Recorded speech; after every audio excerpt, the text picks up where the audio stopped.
Проблемите со сметот и преполните контейнери резултираа со кривична пријава против јавното предпријатие Комунална хигиена, поднесена од страна на општина Аеродром за загрозување на животната средина.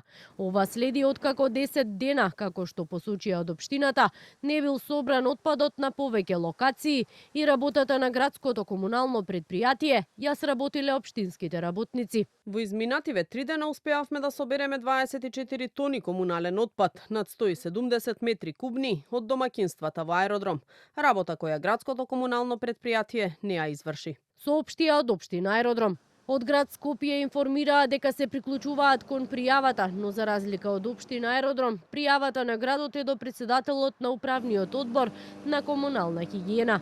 Изминативе денови општините преку своите служби сами го чистеа ѓубрето. При обиколката на неколку локации низ Скопје утрово забележавме дека одредени контейнери се исчистени, но најголем проблем остануваат контейнерите по споредните улички.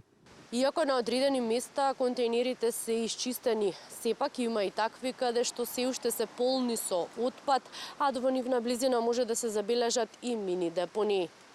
Оние кои ги анкетиравме бараат одговорност не само од институциите поради несобраниот отпад, туку и од самите граѓани, кои велат несовесно без да го селектираат сметот, го фрлаат на исто место, преполнувајќи ги контейнерите. Државата треба да среди, да се сортира.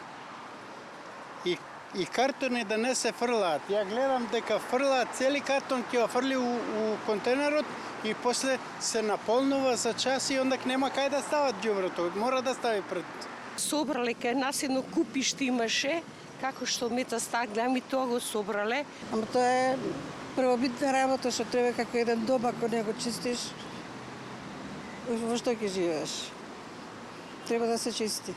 Пред неколку дена премиерот Мицкоски вети дека за 72 часа по завршувањето на изборите Скопје ќе биде целосно исчистено и најави одговорност.